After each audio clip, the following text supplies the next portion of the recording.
Hey everyone, welcome to this video in the Finding Your First Bug series. Today we're going to be talking about finding bugs using APIs. Now I think APIs are great first bug materials because there's so many different endpoints, developers tend to be a bit lazy when they develop them, and they're full of bugs. And we're going to have a good chat about the types of bugs we can find. We're going to start with answer questions like, what is an API? What do they look like? How to spot them. Then we're going to talk about more about the hacking, how to enumerate APIs, find new API endpoints that might be hidden. Then we're talking about the types of bugs you find in APIs, whether that's IDORS, information disclosures, all kinds. We're going to chat all about them. So I hope you enjoy this episode. Let's get started with what is an API. So an API stands for Application Programming Interface, which actually doesn't tell you an awful lot about what an API is. It's a very obscure, it's like IDOR, right? So an API is basically a computer-friendly method of interaction with a data source or back-end logic.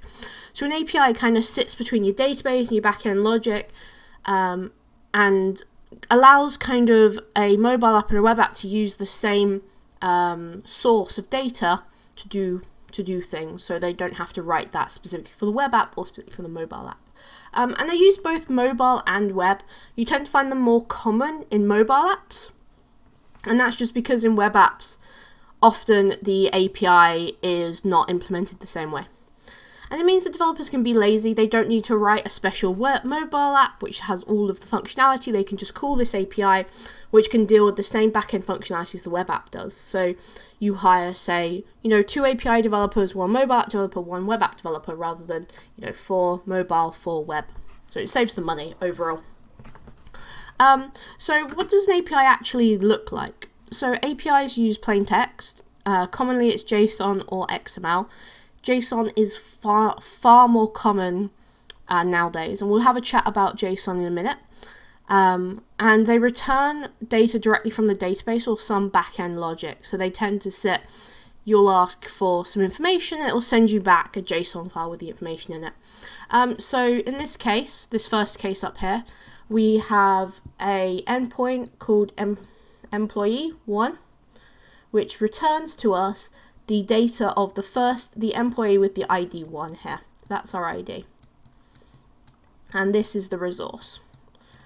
So in this case we have, God, I can't spell resource, but there we go. So in this case we have the employee and get us the first employee in the data set, which returns this here. So this is a representation of our database. We have, the employee's name here. We then have items in an array. And then we have something called table. So here, what this is saying is the ID of 1, this is the data that comes back. Right? So this is employee 1.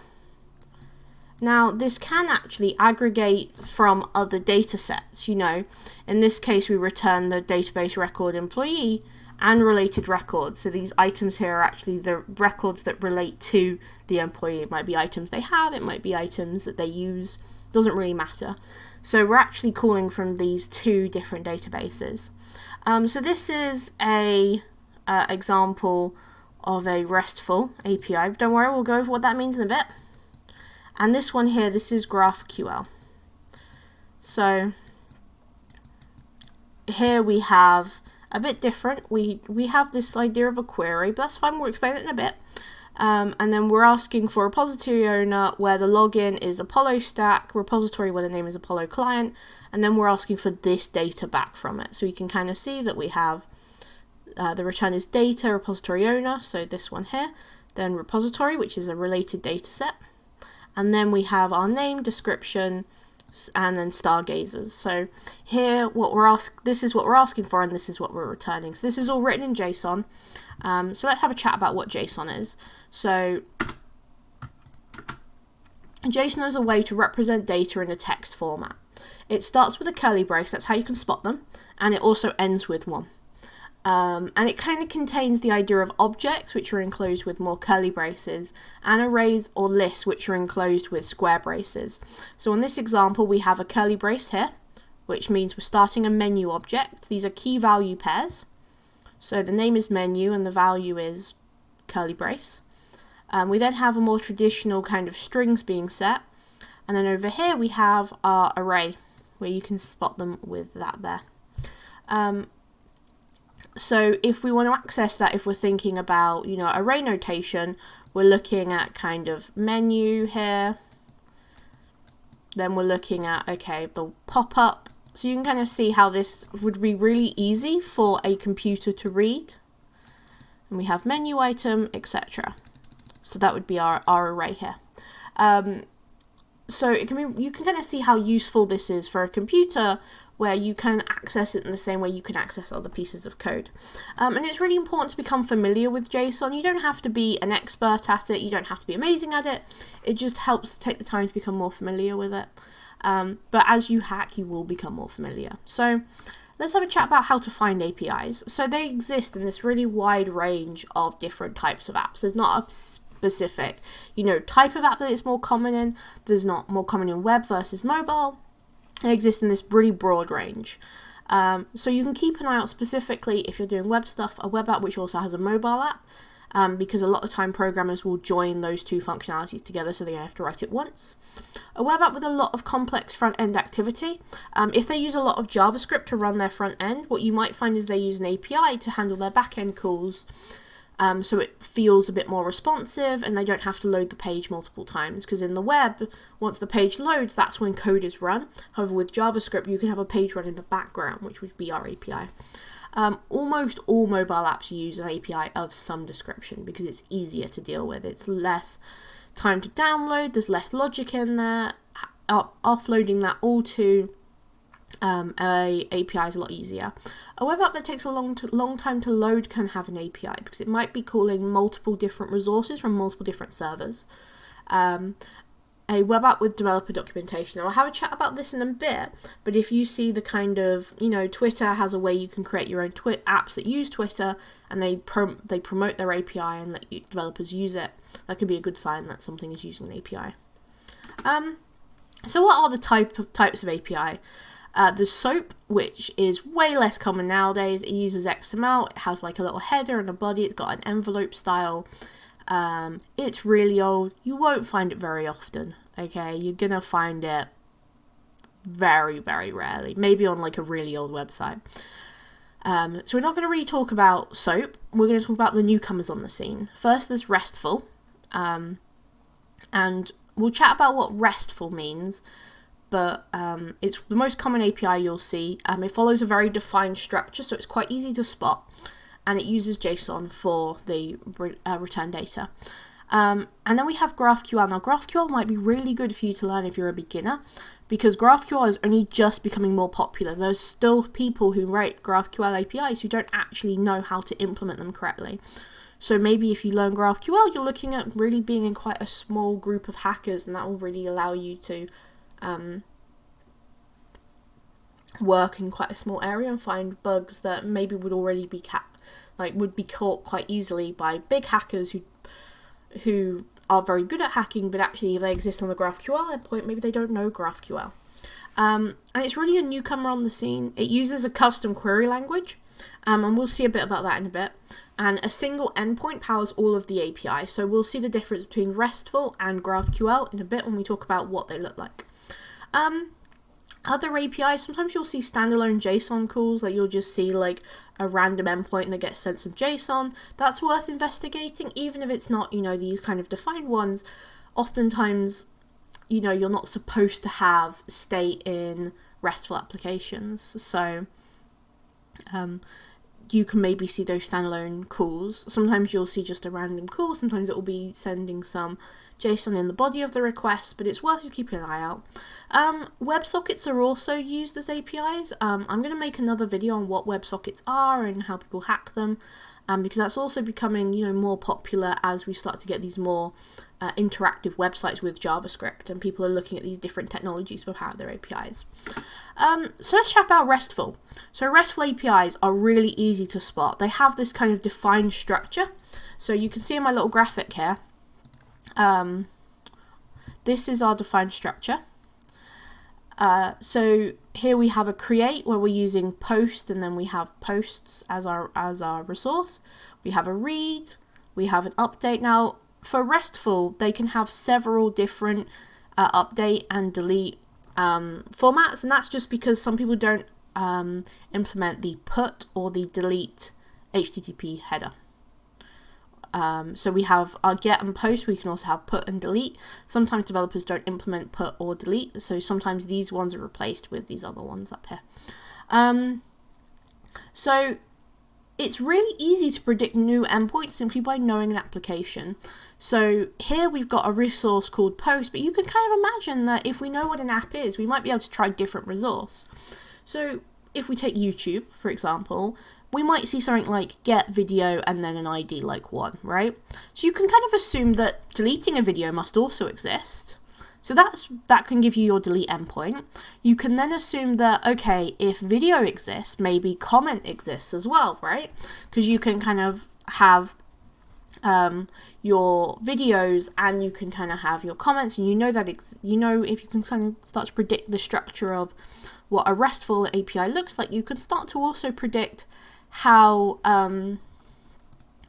other resources might be there, or what other methods might be there. They're really widely used, but some endpoints might be custom. You know, sometimes you'll get delete, sometimes you'll get a post on a delete endpoint.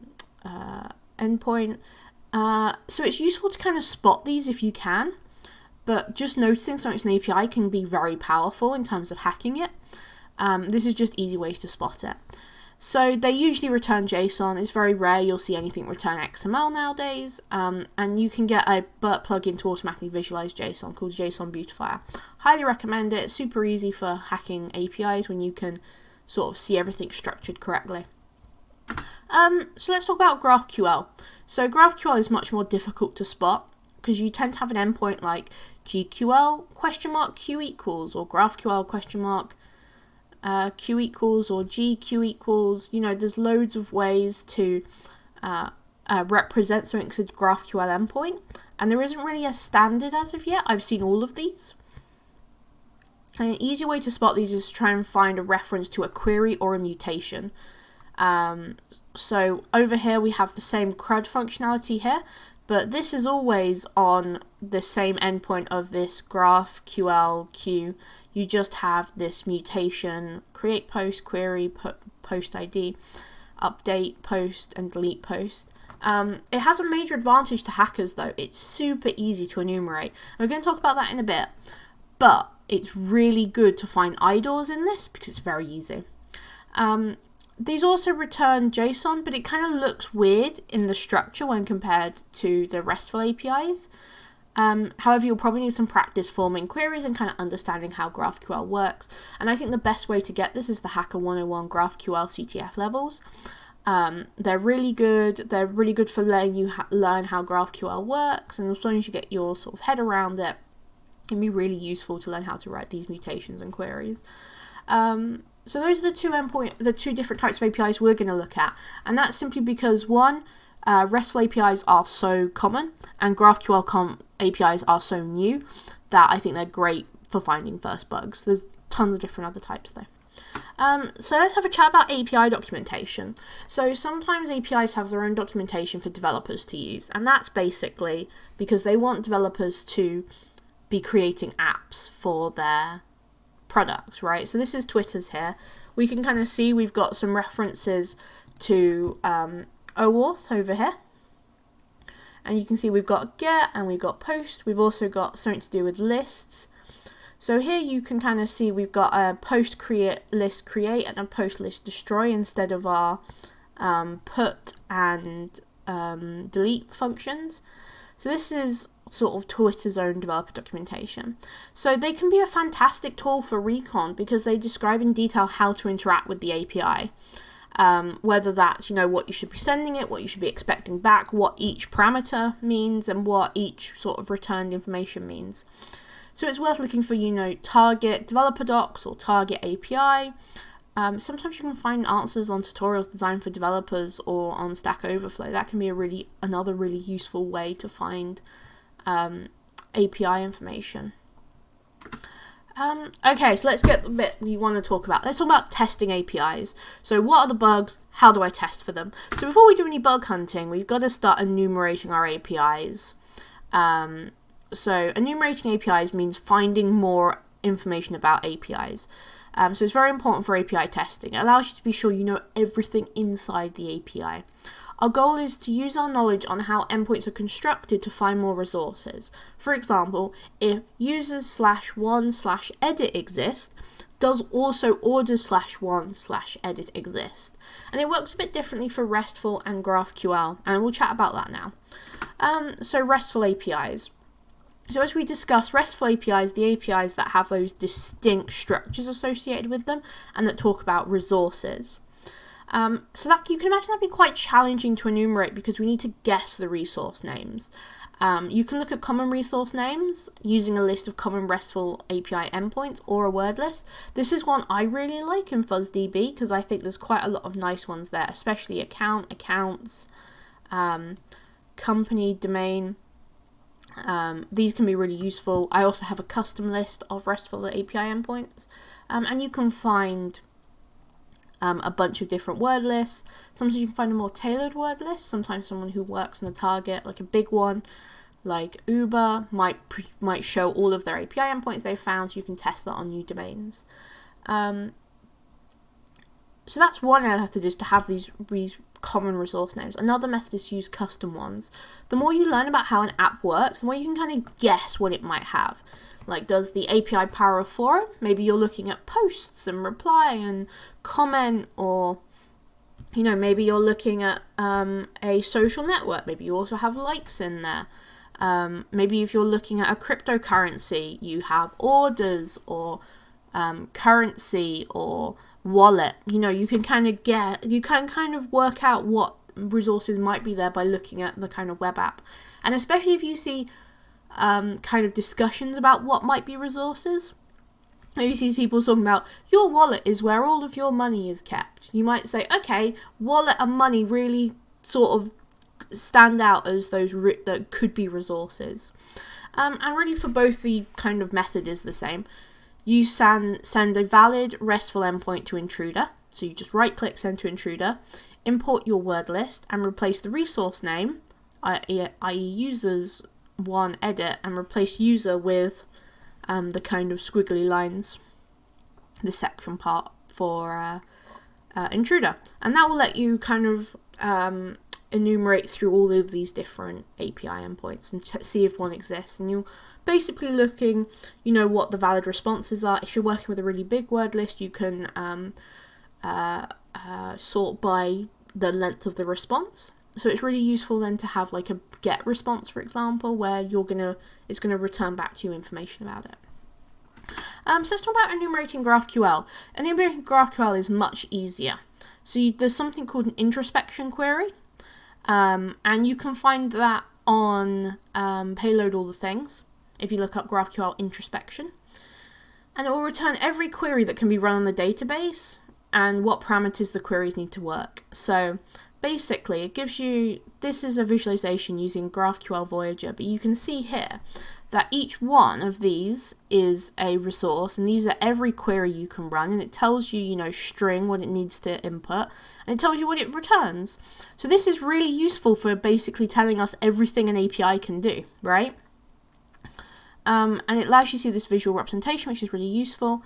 And what you can do when you start to enumerate these is you can just get stuff back, right? You can just see that and go, okay, I can make a query that says get user, and get user also returns a bunch of information. Is that an IDOR? And we'll talk about what kind of bugs are in APIs in a minute, but GraphQL is much easier to enumerate. So one thing I want to talk about just before we talk about the bugs is about API versioning. Now, often APIs have several different versions running at once, and in later versions, bugs will get fixed. However, in the older API, the bugs may still exist, right? The older API may still be active and it still has the same bugs, and sometimes these older versions get deleted, but sometimes they're just not accessible, and they don't expect anyone to use them, or maybe they're keeping them up there for kind of making sure there's kind of compatibility with older applications. but they're just not used. So maybe if you see an endpoint like API/version3/users, you should check for version 1. And there have been bugs where one of the bypasses just is for one, like IDORS is just to use an older version of the API they still left insecured. So that can be a really useful way to kind of, if you're realizing you can't find something, it might be worth checking and seeing you can see it at an earlier version. Alright, let's get into the meat then. What bugs are actually found in APIs? So, number 1, information disclosure. APIs sometimes return more information than they need, and sometimes this information really shouldn't be returned. Authorization issues. APIs often sit behind some logic. That means although the web app might require some authorization, the API does not. Now this is related to an IDOR, but you can see this, and I'll discuss it a little bit later to talk about how people bypass authorization using the API, and there's some really interesting examples on it. 3, business logic. Sometimes APIs have some validation, do not have the same validation as the client. Maybe in the client they're testing for a negative quantity in orders, but on the API they're not. So that can be a really easy business logic error to find. And IDORS. So IDORS, APIs are great sources of IDORS. Resources can be accessed directly via the API, even if they shouldn't. So you might be able to edit a resource via the API, even though you really shouldn't be able to do that, because you're not logged in correctly, or they just haven't put that if statement in there to check the permission level. Then you have XSS and CSRF. So APIs can be great to prevent more impact with bugs like XSS. So if you find a CSRF bug, and we'll talk more about that, and there's a video coming very soon on CSRF, where an API does not ask for some random token, which is our CSRF.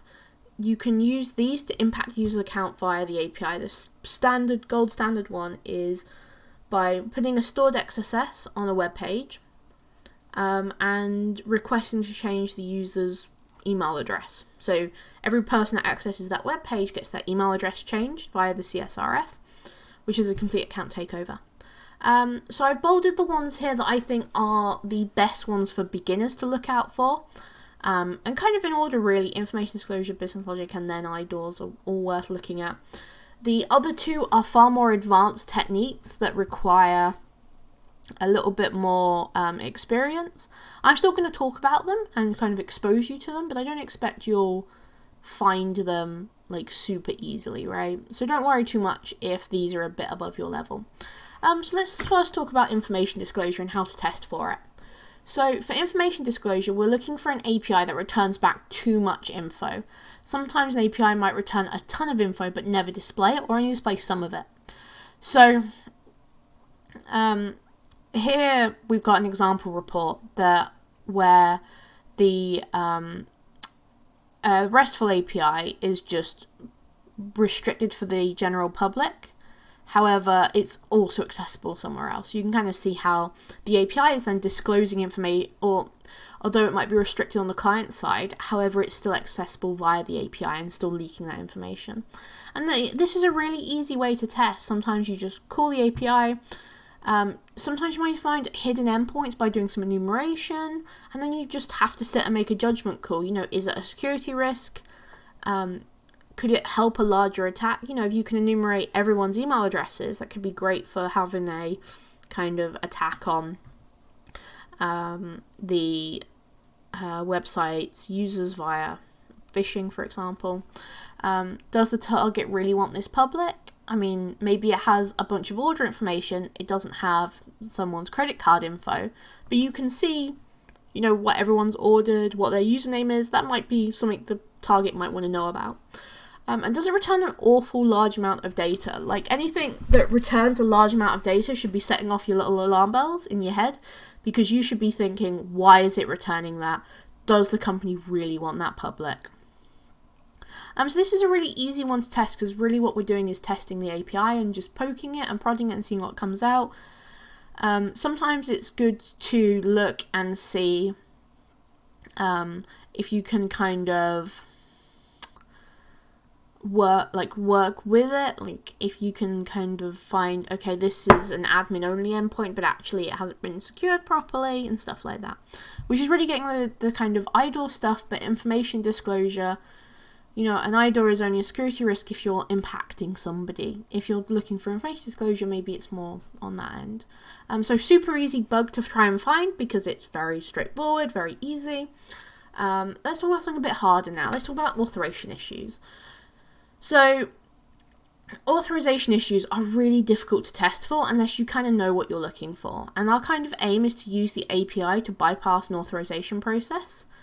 So, you know, getting past automatically generating, say, a token to log in, right? Automatically generating OAuth tokens. That would be what we're looking at here. So this example here uses a cross-domain via the API to bypass the REST OAuth authorization flow. So what they're doing here is they've basically got this authorization flow that's like login, username and password, you create a token, and they've found out a way to bypass that using the API to then generate authorization tokens. So you can kind of see, without really knowing a lot about hacking, this can be quite difficult. However, if you did want to test for this, you should understand the authorization process. You know, what API is being called, what tokens are being generated, what tokens do you actually need, and what endpoints need them. So you're really there asking, what does the authorization issue look like? And you may want to sit down with like a piece of paper and a pen and start drawing boxes and kind of drawing arrows between, okay, this is how this works. And then you really want to ask yourself, okay, how can I use the API to generate tokens without the need to log in? Can you use another API endpoint to access the functionality without needing a token? Which is a slightly easier way to find an authorization issue. But what you really want to do is find endpoints that generate tokens here. And then the question is, how can I use this to generate kind of tokens that I shouldn't have access to, right? I really recommend, if you're interested in this, looking at some of the disclosed reports that are related to the authorization flow and OAuth flow, because I think it will really help you to understand this if you're interested. So back to something that I think is a lot easier, business logic errors. So they're security issues that abuse the normal functionality of an API to cause security risks. And they're very common in APIs, as often the validation is only on the client side. So I've made a whole video on business logic errors if you want to learn more about what they are and how they work. So in this report here, all they've done is change the quantity to 0. Now this isn't using an API, although it is calling some JSON. It's not strictly the API that we've used before. Here we're just changing a quantity from 1 to 0. And then you're getting an item for free, which is the standard business logic error. This is really useful if you're dealing with something that takes a lot of orders, something that has some kind of payment system associated with it, some kind of shopping cart, very useful. So how do you test for them? My standard ones, if you see a number, make it really large. If you see a number, make it negative. Some other people recommend, you know, if you see true or false, change it. So if it's true, make it false. If it's false, make it true. And then try to skip over steps. You know, maybe the API will let you transform the order beforehand. So when you're looking at that, you're maybe seeing, okay, it hits the API endpoint, make order, then it hits the take payment, and it says payment accepted. Could you go from make order to payment accepted without hitting that other make payment endpoint? That's something that APIs might be really good if they're not checking the logic correctly. So that's always worth looking for when you're dealing with APIs which have either complex flows of data, same as the authorization flow really, but also things that have like quantities are really useful. So my favorite, testing for IDORS. So IDORS are by far the easiest and most common bugs in APIs. You can see my video on IDORS for more information, but to be kind of brief, you want to use Burp repeater to repeat every request to the endpoint. Remove your cookies. Does it still work? If yes, IDOR. Replace your cookies with the lower permission user account's cookies. Does it still work? Now, the easiest way to do that is to just log in, copy the cookies, put it in something like Notepad, and write down which cookie it is, and then just repeat it. You can also use the replace functionality and replace a API with, or a cookie with something else, or you can use something like authorize. So the example on the other side is from Twitter, and here we just have a API that makes a request, and they just remove their cookies, and they just have the CSRF token without any of the other cookies. So this is an example of an IDOR. Super useful to do APIs, very common in APIs. I highly recommend looking for IDORs in all APIs. It can be a bit difficult to test for them, and I'll show you an example in a minute of what it might look like to test APIs. But it can be quite time consuming, but so worth it, because that 5 minutes you spend looking at each endpoint might be the difference between finding an API, an IDOR, and not finding an IDOR in an API.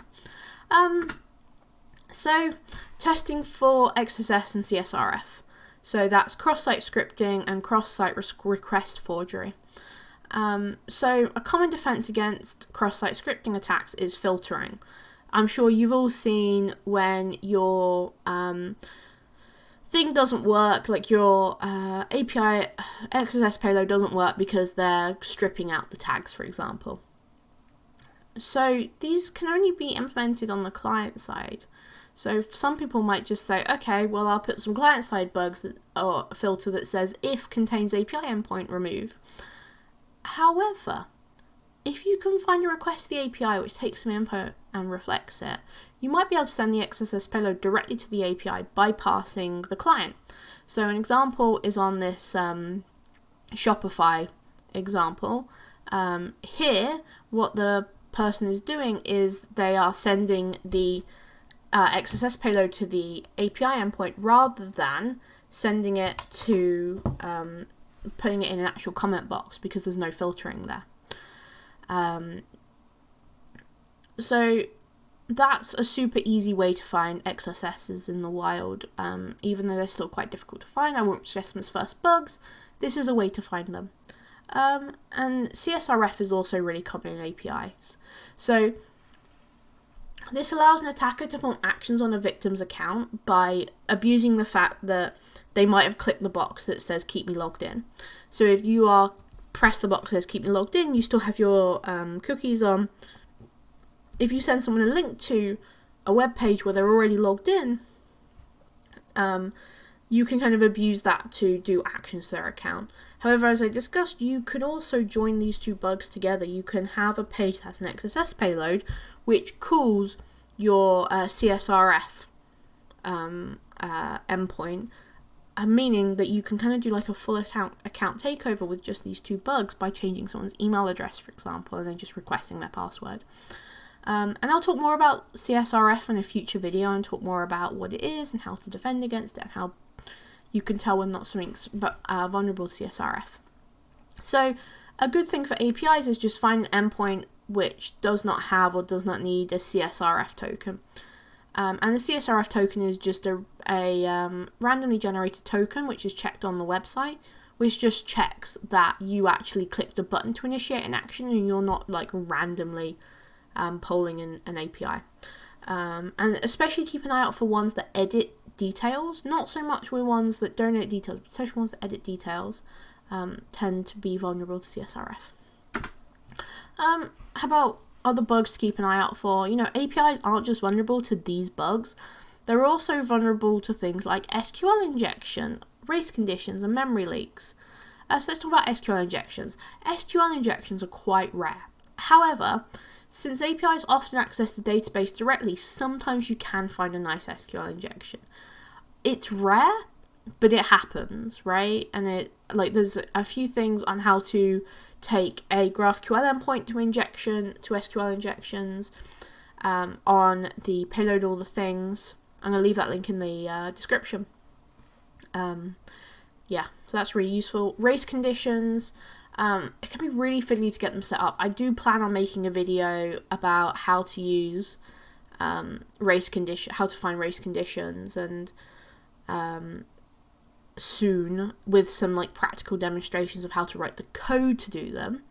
And they can get fiddly to set up, but once you can, APIs can be excellent sources of race conditions because often they're located away from someone's device. If you're using an application like a mobile app, they might account for some delay and they won't be expecting it. So if you can send multiple requests at once, you can actually do some really interesting stuff. It's great for doing like payments, where you can send maybe 3 payments, but it all works, like it all sends the money. Even if you only have enough to do one. And then memory leaks. So sometimes you can use special characters like null bytes to get an API to spit out random memories. Once again, more advanced type of bug, but still really useful when looking at APIs and what you should do. So I wanted to briefly talk about taking notes. So when dealing with APIs, note taking is extremely important. Here I've made like a sort of sample spreadsheet of what I use to find API endpoints, and what I'm really doing here is I've got, okay, can I remove the cookie to get an IDOR? Can I have a low privileged IDOR? Does it have CSRF protection? Does it have an XSS filter? Is there some business logic that's potentially abusable? And I'm just thinking about what the impact of that could be.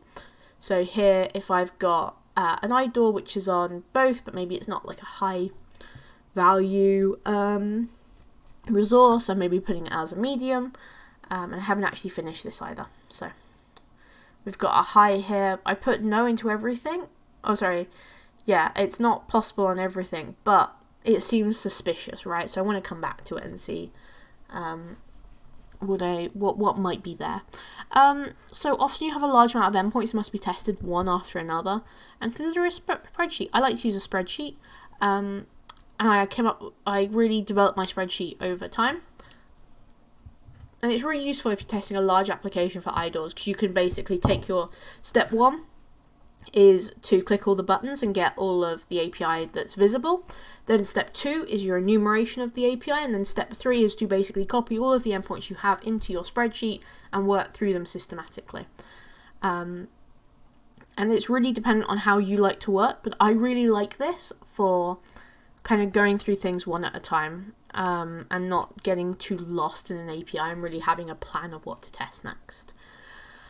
And yeah, I also have some comments in here as well, like maybe I find a CSRF, but actually it's not very impactful, so I'm not really considering reporting that on its own unless I can get that XSS later on, to kind of abuse it more. And then we also have the difficulty to generate IDs, but a low privilege user, it might be okay to still report it as like a medium or a low. So that's kind of how I like to take notes. People take notes in different way. I think it's very personal how you take notes. This is just, if you don't know what you're doing and want something to work with, this is the way I do it. You can copy this.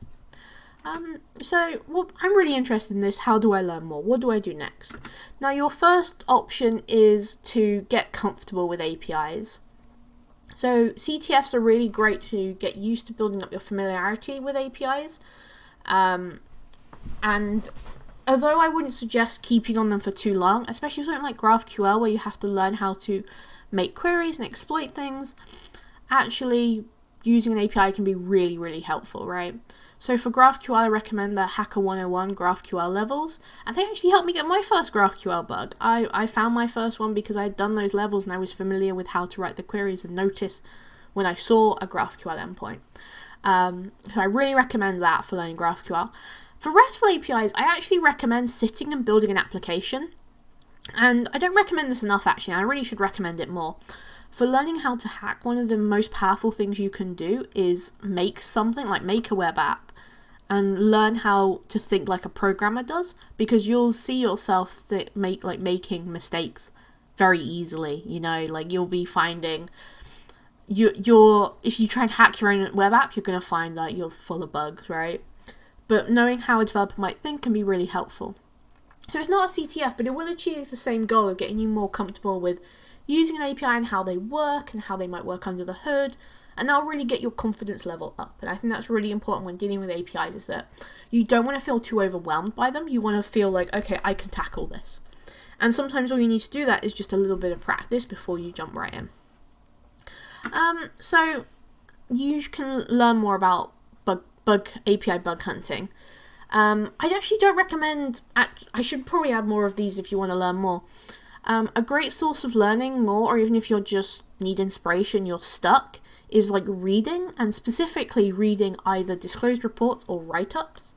I highly recommend going to HackerOne's Hacktivity and searching for API.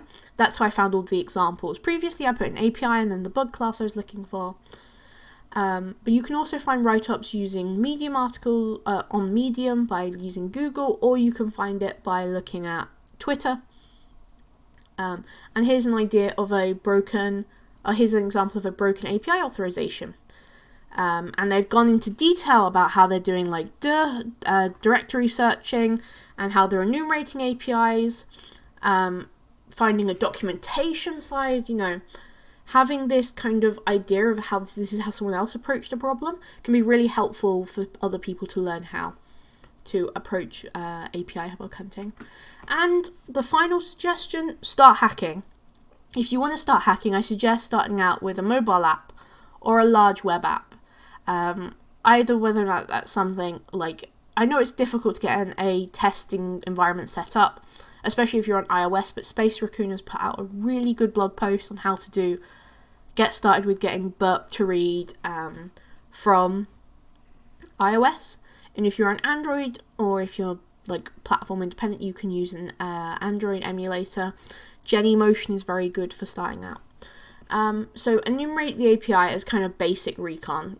Start by asking yourself, does it have developer docs? If not, what are the resources it starts to use? What kind of resources may it use? Looking at that kind of word list and what kind of word list you want to find. Whether or not that's using things like directory brute forcing, whatever you want to do, but sort of do that enumeration of API kind of as a first step. Then start testing for IDORS specifically. And I think IDORS are the easiest one to find, the easiest ones for me to explain to you how to find, and the easiest ones to approach. And it's going to help you become more familiar with APIs and how to test them, and sort of get your familiarity level down. And it also allows you, while you're testing for IDORS, to look for information disclosure as well. Keep asking yourself if what an API is returning seems appropriate, if it seems sensible, if it makes sense to what a functionality does, link it back to that business logic. And honestly, sometimes normal functioning is a bug. Like, sometimes functioning as intended is an unintended security risk, right? One of my bugs has literally just been, it works normally and it shouldn't work. So that's kind of my API testing methodology, if you like. I hope you found this video interesting. I know it's kind of long considering there's no demonstration, but I really do think APIs are such great sources of first bugs that it's so important to talk about them and really discuss this more. So I hope you found this interesting and useful. What I might do is I might do a Burp video talking about enumerating APIs and going into more detail about that particular recon side of things. Just so you guys can see something a bit more practical. I didn't want to include it in this video because it's quite long and I wanted to make sure I covered kind of the methodology stuff and so you can start testing for yourself and then you can look at my videos later. So thank you very much for watching. I hope you found that very interesting. And I will see you guys next time. Have a great day.